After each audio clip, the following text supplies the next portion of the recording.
Assalomu alaykum, hurmatli tomoshabinlar. Bugun men juda muhim masalani tushuntirib beraman. Pensionerlarning bank kartalari va hisob varaqlaridan pul birdaniga yo'qolib qolishi, hisob nolga tushib qolishi. Bankomatda mablag' yetarli emas degan yozuv chiqishi. Mobil ilovada esa pul yechib olingani ko'rinishi.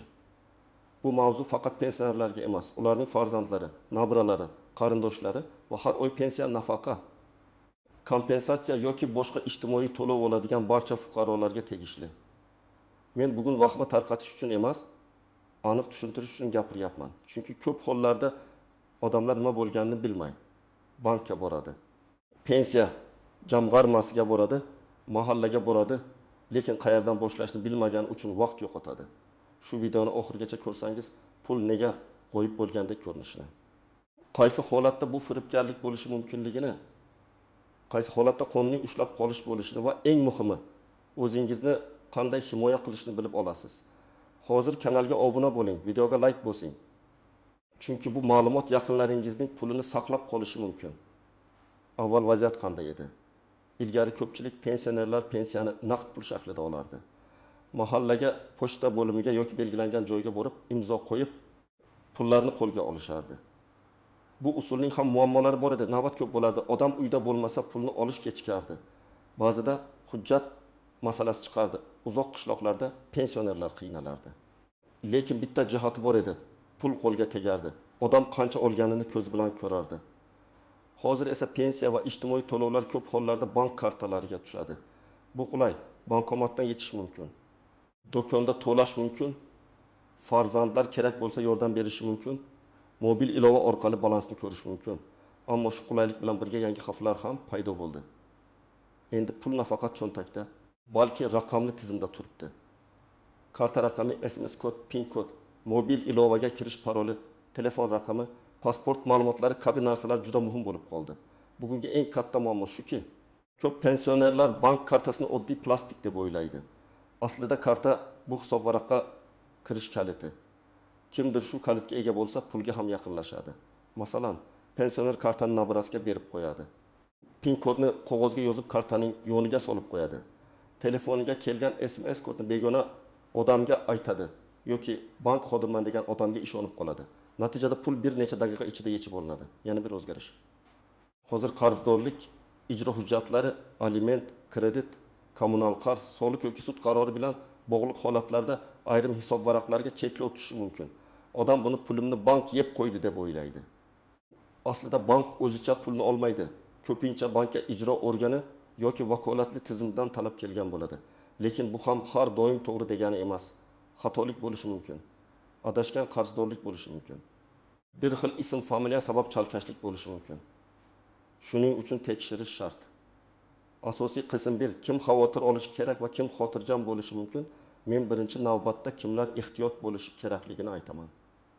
Agar siz pensiyani kartaga olsangiz, kartangizdan boshqa odamlar foydalanayotgan bo'lsa, telefoningiz eski bo'lsa, SMS kodlarini o'qishni yaxshi bilmasangiz, bank ilovasiga parolni farzandingiz yoki tanishingiz bilsa, siz xavf guruhidasiz. Bu degani albatta pulingiz yo'qoladi degani emas. Bu degani sizda nazorat kuchliroq bo'lishi kerak. Birinchi misol. Tasavvur qiling, 68 yoshli otaxon har oy 20.200.000 so'm pensiya oladi. Pensiya tushgan kuni unga noma'lum raqamdan qo'ng'iroq bo'ladi. Amaki, kartangiz blok bo'lyapti. Pensiyangiz qaytib ketmasligi uchun SMS kodni ayting deyishadi. Ota ishonadi. Chunki qo'ng'iroq qilgan odam muloyim gapiradi. Bank nomini aytadi. Hatto sizning pensiyangiz bugun tushganini deb ham aytishi mumkin. Ota SMS kodni aytadi. Oradan 5 daqiqa o'tib, kartadan 1.200.000 so'm boshqa hisobga o'tib ketadi. Bu yerda bank kartani o'zi bo'shatgani yo'q. Pensioner bilmagan holda firibgarlikka kirish huquqini berdi. Ikkinchi misol. 7 yoshli ayol pensiya kartasini keliniga beradi. Bozorga borganda yechib kel deydi. PIN kod ham aytilgan. Kelin pulni yechadi. Lekin keyin karta uyda qoladi. PIN kodni esa boshqa odam ham eshitib qoladi. Bir kuni kartadan 500.000 so'm yechiladi. Kim olgani noma'lum. Bankomat kamerasini tekshirmaguncha aniqlash qiyin. Bunday holatda oila ichida ishonch masalasi alohida.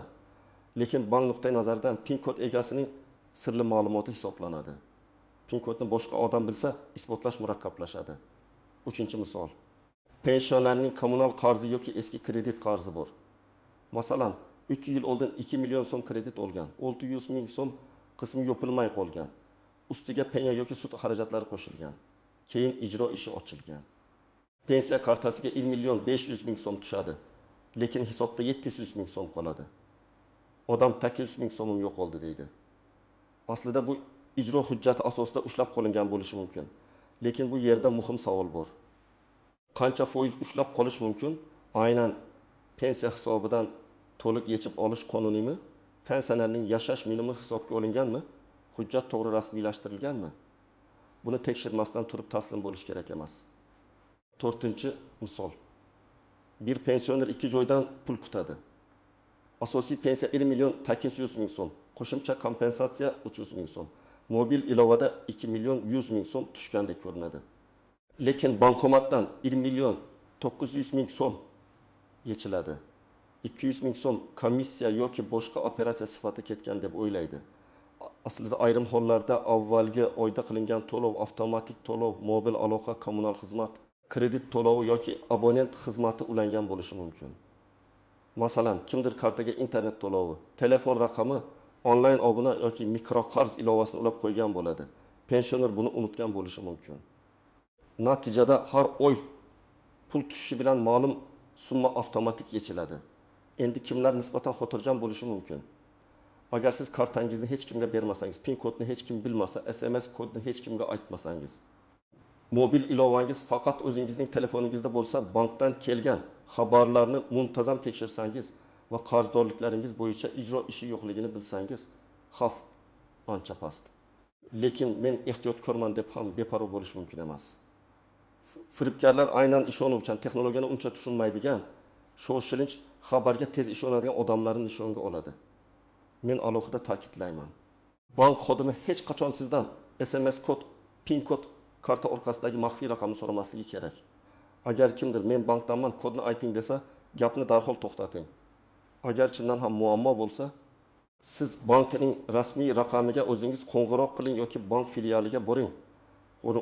Qo'ng'iroq qilgan odamning ovozi ishonchli bo'lishi, ism familiyangizni bilishi, pensiya tutgan sanani aytishi uni haqiqiy xodimga aylantirmaydi.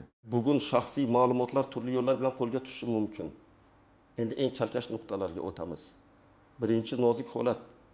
Karta bloklanishi bilan hisobdagi pul yo'qolishi bir xil narsa emas. Karta bloklansa, bu karta orqali operatsiya qilinmaydi, lekin hisobdagi pul saqlanib turadi. Masalan, siz kartani yo'qotdingiz, bank kartani blokladi. Bu yaxshi, chunki begona odam pul yecha olmaydi.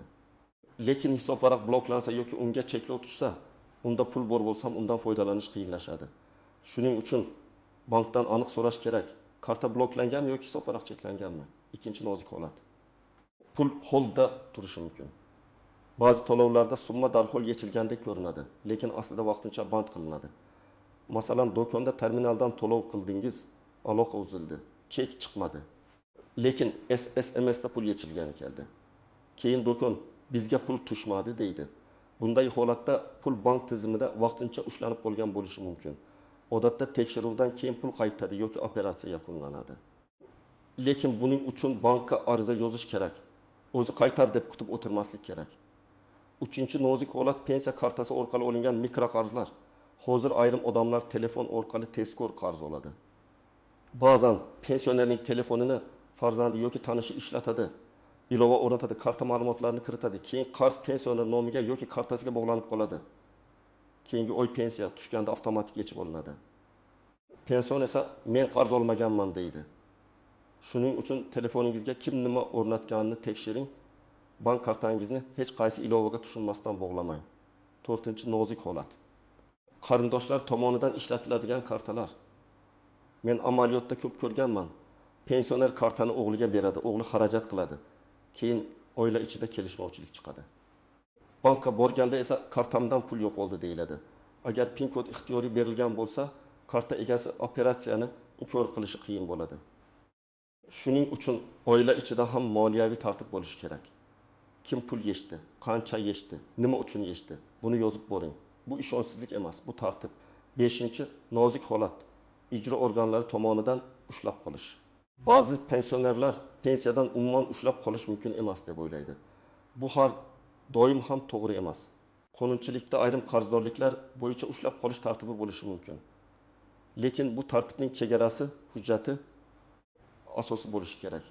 Agar sizdan pul ushlangan bo'lsa, bankdan og'zaki javob bilan cheklanmang, yozma ma'lumot so'rang. Qaysi tashkilot talabi bilan, qaysi hujjat asosida, qaysi sana, qaysi summa, qaysi qarzdorlik bo'yicha yechilgan. Ana shu ma'lumot bo'lmasa siz huquqingizni himoya qila olmaysiz. 6-nozik holat adashgan to'lovlar va texnik xatolar. Hech bir tizim mutlaqo xatosiz emas. Ba'zida bank ilovasida balans kechikib yangilanadi, SMS kech keladi. Bir operatsiya 2 marta ko'rgandek bo'ladi. Bankomat pul bermaydi, lekin hisobdan yechilgandek chiqadi. Bunday vaziyatda eng yomon ish bankomat yonida asabiylashib ketib qolish va hech narsa rasmiylashtirmaslik. Eng to'g'ri ish bankomat raqamini, manzilini, vaqtini yozib olish, chek bo'lsa saqlash, darhol bankka murojaat qilish. Bankomat ichidagi kassa qoldig'i tekshirilganda ortiqcha pul aniqlansa, mablag' qaytarilishi mumkin. 7-nozik holat telefon raqamini yo'qotish. Ko'p pensionerlar eski sim kartadan foydalanadi. Agar telefon raqami uzoq vaqt ishlatilmasa, operator uni boshqa odamga berishi mumkin. Agar shu raqam bank kartasiga ulangan bo'lsa, xavf tug'iladi. Shuning uchun bankdagi telefon raqamingiz aynan o'zingiz ishlatayotgan raqam ekanini tekshiring. Raqamni almashtirsangiz bankka borib yangilang. Eski raqam ishlamayapti, lekin karta ishlayapti deb yurish xavfli. Endi nima qilish kerakligini aniq qadamlar bilan aytaman. Birinchi qadam, balansni muntazam tekshiring. Har oy pensiya tushgan kuni darhol bankomatga yugurish shart emas, lekin SMS yoki mobil ilovadan tushum va chiqimlarni ko'ring. Agar o'zingiz ilovani ishlata olmasangiz, ishonchli farzandingiz bilan birga tekshiring, lekin parol va SMS kodlarini unga ham keraksiz bermang. Yaxshisi bankdan SMS xabarma xizmatini yo'qtiring. Har bir operatsiya bo'yicha xabar kelsin. Ikkinchi qadam, karta ma'lumotlarini himoya qiling. PIN kodni kartaning ustiga yozmang, qog'ozga yozib hamyon ichiga solmang. Tug'ilgan yil, uy raqami, 1001 yoki 1234 kabi oddiy kodlardan foydalanmang. Agar PIN kodni kimdir bilib qolgan bo'lsa, darhol almashtiring. Agar karta yo'qolgan bo'lsa, balki uyda qolib ketgandir deb kutmang. Bankka qo'ng'iroq qilib bloklang. Uchinchi qadam, begona qo'ng'iroqlarga ishonmang. Kartangiz bloklanadi, pensiyangiz qaytib ketadi. Kompensatsiya olish uchun kod ayting, prezident puli tushadi. Sizga yordam puli ajratildi degan gaplar bilan SMS kod so'ralsa, bu juda katta xavf belgisi. Men qat'iy aytaman, kodni aytmang, telefonni qo'ying. Keyin bankning rasmiy raqamiga o'zingiz qo'ng'iroq qiling. Rasmiy raqamni internetdagi tasodifiy reklamalardan emas, kartaning orqasidan, bank saytida yoki bank filialidan oling. 4-qadam, pul yechilgan bo'lsa darhol iz qoldiring. Bankka boring va hisob varaq bo'yicha ko'chirma so'rang. Ko'chirmada sana, vaqt, summa, operatsiya turi qayerga o'tgani ko'rinadi. Pul yo'qoldi degan umumiy gap bilan masala hal bo'lmaydi. Aniq operatsiyani topish kerak. Masalan, 12 mart kuni soat 10:30da 9 ming so'm PP o'tkazma bo'lganmi? Bankomatdan yechilganmi? Terminal to'lovi bo'lganmi? Avtomatik qarz to'lovi bo'lganmi? Shuni ajratish kerak. 5-qadam, bankka yozma ariza bering. Arizada mening hisob varag'imdan falon sanada falon summa yechilgan. Ushbu operatsiyani amalga oshirmaganman. Tekshiruv o'tkazib, mablag' yo'nalishi, asoslari va qaytarish imkoniyati haqida yozma javob berishingizni so'rayman deb yozing. Arizaning bir nusxasini o'zingizda qoldiring. Qabul qilingan sanasi va raqamini oldiring. Og'zaki gaplar keyin isbot bo'lmaydi. 6-qadam, agar firibgarlik alomati bo'lsa, ichki ishlar organlariga murojaat qiling. Ayniqsa SMS kodni aytgan bo'lsangiz, telefon orqali aldangan bo'lsangiz, pul boshqa kartaga o'tgan bo'lsa. Buni shunchaki endi bo'ldi deb tashlab qo'ymang. Arizaga bank ko'chirmasini, SMS xabarlar skrinshotini, qo'ng'iroq qilgan raqamni yozishmalarni, cheklarni ilova qiling. Qancha tez murojaat qilsangiz. Pul izini topish imkoniyati shuncha yuqori bo'ladi. 7-qadam, agar pul ijro hujjati asosida ushlangan bo'lsa, majburiy ijro byurosi yoki tegishli ijro organidan ma'lumot oling. Sizda ijro ishi raqami qarzdorlik asosi. Undiruvchi tashkilot nomi qaror sanasi bo'lishi kerak.